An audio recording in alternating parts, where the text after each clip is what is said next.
Terima kasih teman-teman yang udah join di sesi stories ini. Aku excited untuk ngajak kalian ke Czech Republic jalan-jalan secara virtual. Secara pandemi ini kita kan nggak bisa jalan-jalan kan, jadi virtual aja ya.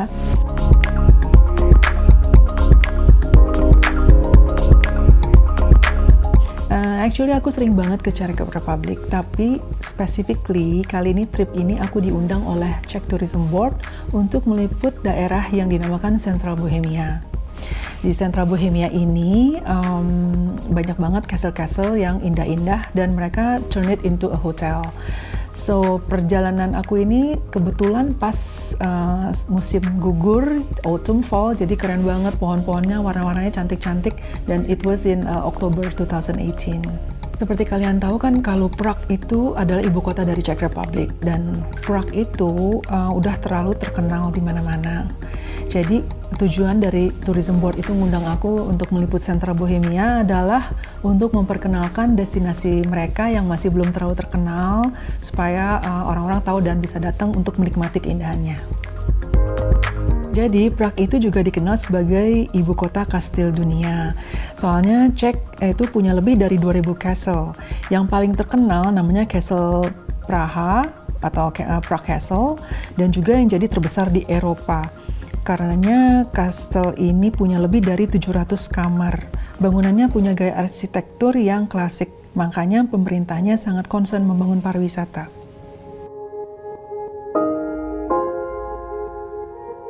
Jadi begitu aku landing di Prague, aku spending like one night, terus juga ketemu dengan tourism board, meeting dan membicarakan itinerary yang kita akan lakuin. Terus the next day-nya langsung aku diantar naik mobil ke chateau namanya Chateau Micheli.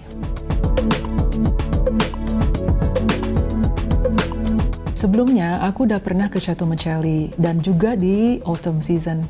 Jadi warna-warna pohonnya tuh udah berubah menjadi kuning, terus agak kemerahan gitu, orange. And on this trip di Oktober 2018 ini, aku juga seneng banget karena menikmati autumn itu sesuatu banget ya kalau di Europe, karena suasana yang berbeda yang nggak pernah kita dapetin di Indonesia atau di negara-negara tropical manapun. Jadi Chateau Micheli ini sebenarnya udah di-turn into a hotel, dan karena lokasinya yang deket banget dari Prague, mungkin cuma 1 jam sampai 1,5 jam ya driving. Jadi biasanya orang dari sana tuh suka weekendan ke chateau ini. Dan tempatnya sangat eksklusif, 5 star gitu, kamarnya juga keren-keren. Lalu makanannya pun yang di-serve sangat oke banget. Nah kalau soal tempatnya itu sendiri ya, dia tuh dikelilingi oleh hutan-hutan yang masih sangat nature. Di Chateau Micheli ini aku sempat nerbangin drone, jadi dari drone itu aku melihat begitu indahnya suasana di sekeliling Chateau Micheli karena seperti national park, dan kalau sampai ujung sampai atas-atasnya itu seakan-akan kita jauh banget memandang warna pohon-pohonnya, dan landscape-nya udah berubah jadi kuning, terus jadi merah gitu, pokoknya indah banget. Sampai sana sih aku sebenarnya agak santai-santai aja ya. Aku menikmatin ada spa-nya, terus juga kita ada dinner sama lunch, dan restorannya juga nyediain makanan-makanan yang very qualified, maybe agak ke Michelin star.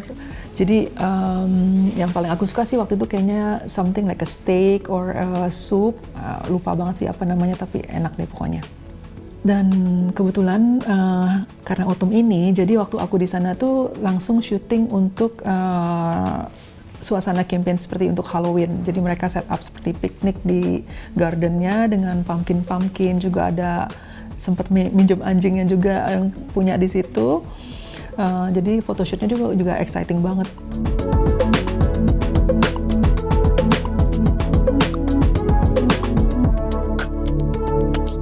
Nah, mungkin teman-teman ada yang curious gimana sih caranya untuk meng-capture suatu foto castle atau bangunan-bangunan tua yang kayak istana-istana gini supaya lebih menarik dan lebih bagus.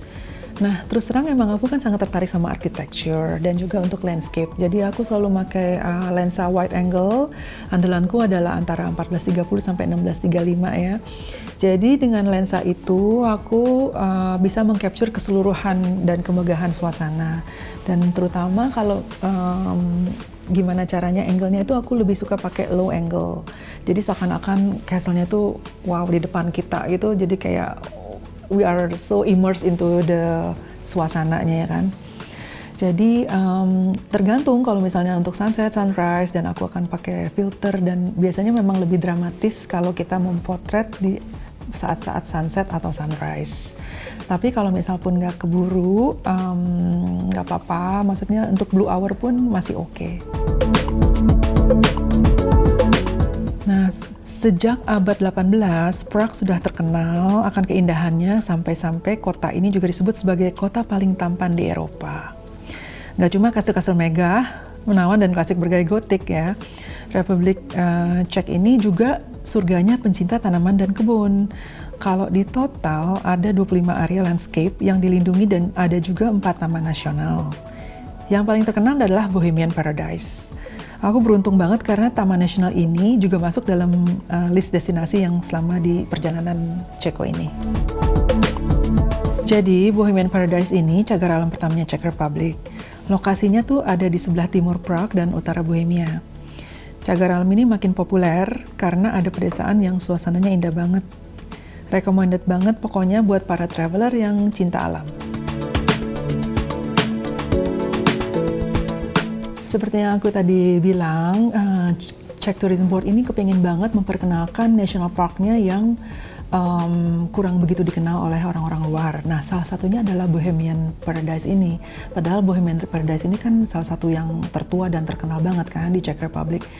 Jadi mereka khusus ngundang aku untuk datang ke sana untuk mengalami sendiri gimana rasanya hiking atau ngelihat pemandangan dari Bohemian Paradise. So begitu aku sampai di sana, itu emang kita ada a little bit hiking here and there untuk menuju ke puncaknya Bohemian Paradise ini. Aku sendiri tuh nggak pernah expect kayak apa sih Bohemian Paradise. I mean, I've been to some other places, tapi yang ini tuh aku benar-benar buta kayak apa nggak tahu ya. Hikingnya sendiri itu juga nggak terlalu susah karena ada path-nya, ada jalan-jalan kecil, dan walaupun ada tangga-tangga tapi udah rapih banget. Jadi nggak perlu takut karena semua usia tuh bisa banget ke sana. Kayak anak-anak kecil aku lihat banyak di sepanjang perjalanan ke top itu. So emang bener sih setelah sampai di atas itu, dan kebetulan memang kita memastikan bahwa aku arrive sebelum sunset. Gila, itu suasana di Bohemian Paradise di puncaknya itu seperti kayak you are on top of the world, karena tiba-tiba banyak batu-batu yang kalau misalkan di film-film Avatar gitu, dan tiba-tiba juga the sun is going down di depan kamu, dan wow, aku tuh enjoy banget sampai aku juga sempat nerbangin drone juga di situ dan juga take a lot of pictures for sunset. Nah, kayaknya betah banget duduk di top of Bohemian Paradise itu ya, cuma menikmati pemandangan seakan kita like get away from the real world gitu. Dan aku sempat juga maksudnya sempat juga menikmati setelah habis nerbangin drone dan foto-foto juga di situ ya. Tapi perlu diingat kalian, untuk drone ini agak tricky sih, soalnya nggak di semua tempat kita boleh menerbangkan drone. Nah, kebetulan aku di sini karena didampingi oleh pihak dari Czech Tourism Board, jadi mereka memberikan izin untuk aku menerbangkan drone. Yang umumnya kalau yang aku tahu itu untuk menerbangkan drone di negara orang atau dimanapun kalian berada tuh kita harus punya license, dan juga of course ada izin dari pihak setempat gitu. Jadi jangan sembarangan terbangin drone sana sini aja. Kalau yang penasaran gimana sih cara motret landscape yang bagus, sebenarnya sih banyak ya. Tapi terutama menurut aku yang paling penting adalah gimana kita memberikan suasana dengan menghasilkan komposisi yang bagus, jadi supaya lebih enak dipandang mata. Jadi itu ada yang namanya rule of thirds, juga ada leading line, dan kalau aku sih kalau untuk motret landscape definitely aku akan pakai lensa wide dan juga memakai filter-filter untuk sunset dan sunrise, dan tripod pun aku harus pakai karena aku seneng banget memakai teknik long exposure. Perjalanan berikutnya kita langsung mampir ke Chateau Libiche. Chateau Libiche ini adalah chateau yang juga turn into a hotel, luxury hotel gitu, dan di sana juga disediakan fasilitas seperti sauna dan steam, spa room gitu. Lalu karena aku pengen meng-capture banget keindahan dari chateau ini, dan kebetulan di taman-tamannya pohon-pohonnya itu warnanya sudah berubah warna jadi kuning, orange, cantik banget. Pas lagi aku makan gitu, ada satu keluarga yang juga asli Czech Republic gitu ya, mereka orang Czech, bawa anak kecil, terus anaknya ini tuh cantik banget, masih cute, mungkin umurnya 5 tahun or 6 years old. Terus dia juga memakai gaun yang kayaknya tuh yang lucu banget seperti dari buku-buku cerita gitu. Ya udah, aku langsung aja tanya sama orang tuanya, boleh nggak aku motretin anak kamu? Kebetulan orang tuanya baik banget dan ngasih. Ya udah, jadi si anak kecil itu aku jadiin model di Chateau Libiche.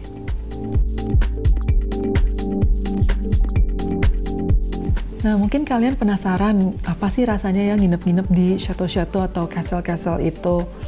Nah, terus terang, sebagaimanapun megah dan indahnya itu, aku ada rasa gimana gitu yang kayaknya agak-agak spooky dan kurang nyaman gitu. Karena terutama kalau ada lukisan-lukisan yang gambarnya orang dulu-dulu itu kayaknya aku gimana deh, pokoknya kurang ngeri gitu. Cuma mungkin it depends on your preference ya. Kalau kalian emang suka art, culture, history, ini adalah sesuatu banget. Karena dan terus terang aku juga berterima kasih mendapatkan kesempatan untuk menikmati tinggal atau bermalam di historical place seperti ini.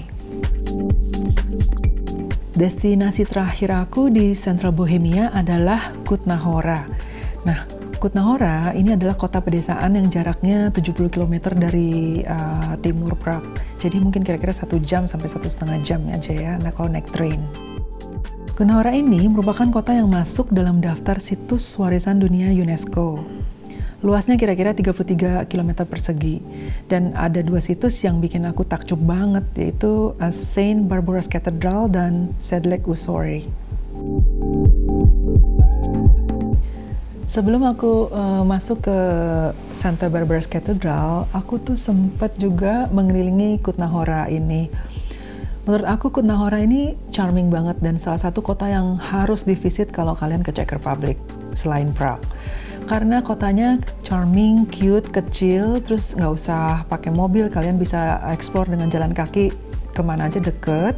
Jadi banyak kafe-kafe, banyak hotel-hotel kecil yang dinamain di sana pension-pension.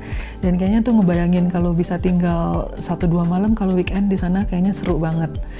Terus again ditambah dengan suasana yang waktu aku pergi itu udah musim gugur ya, udah fall season, tambah bikin kota ini cantik.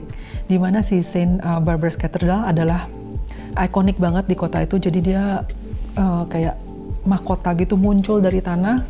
Dan aku sempat masuk ke dalamnya kan, di dalamnya itu juga katedralnya megah banget ya, jadi banyak sekali yang bisa kita dapetin dari secara historical. Kalau kalian mau lebih detailnya silakan aja search Santa Barbaras Cathedral ini Kutná Hora.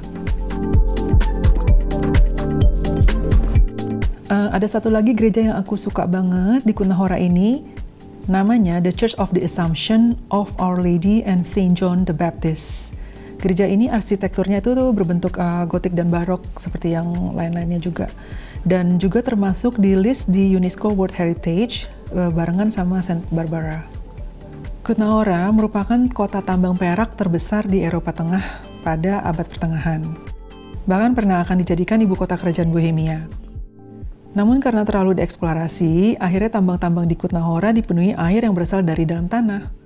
Karenanya saat ini Kutná Hora disangga oleh air yang memenuhi lorong-lorong tambang loh. Selama hampir seminggu perjalanan aku di Central Bohemia ini, yang paling berkesan dan paling aku nggak lupain adalah trip ke Kutná Hora. Karena apa? Karena menurut aku, again, ya kotanya itu charming, cute, dan sangat mudah dieksplor dengan situs UNESCO Heritage-nya Santa Barbara itu yang sangat luar biasa menurut aku. Terus ternyata aku juga Memang sih udah sering ya kecek ya, dan buat kalian yang belum pernah, kan kalian mikirnya Czech Republic itu terletak di Eropa Timur. Pasti nih orangnya dingin-dingin, kayaknya kurang bersahabat. Ternyata orang Czech itu sebenarnya one of the most warmest people that I ever met. Karena mereka itu sama aja sama aku, kalau pergi bareng ini bercanda-bercanda, ketawa-ketawa, dan actually sense of humornya itu mirip juga sama orang Indonesia. Jadi jangan salah ya. Juga makanannya tuh juga buat aku sangat cocok di lidah aku karena taste-nya mirip-mirip juga sih, jadi nggak terlalu kebule-bulean banget yang seperti kalian kira gitu.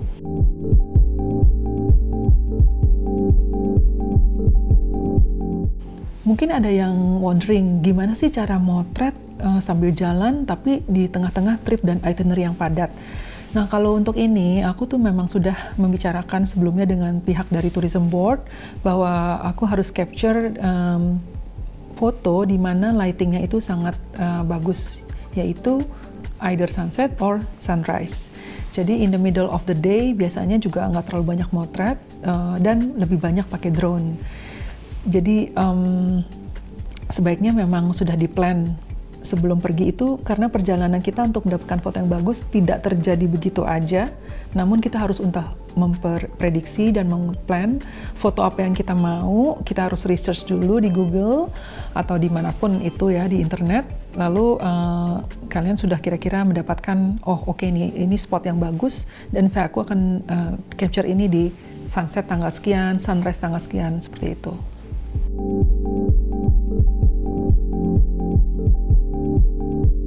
Buat teman-teman yang belum pernah ke Czech Republic, yang wajib banget dikunjungi pertama kali tentunya adalah Prague.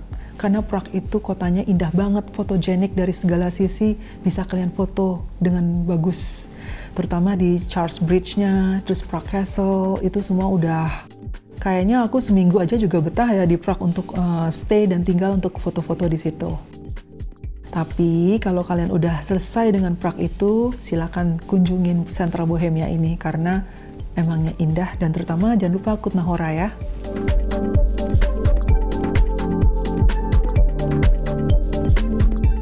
Kalau kalian pergi ke Czech Republic, lihat-lihat juga seasonnya ya, kapan kalian pergi, karena yang paling wajib dibutuhin adalah mungkin baju atau sepatu.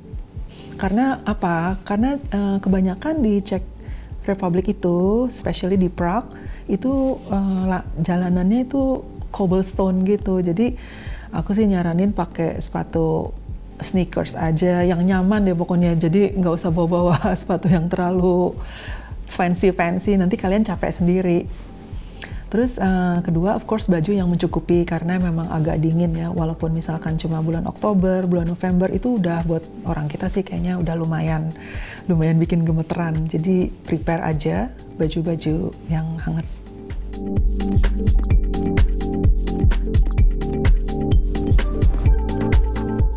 Jalan-jalan virtual masih akan berlanjut di episode Sassy Stories berikutnya. So, I see you next week. Jangan lupa like, share, dan subscribe. Bye!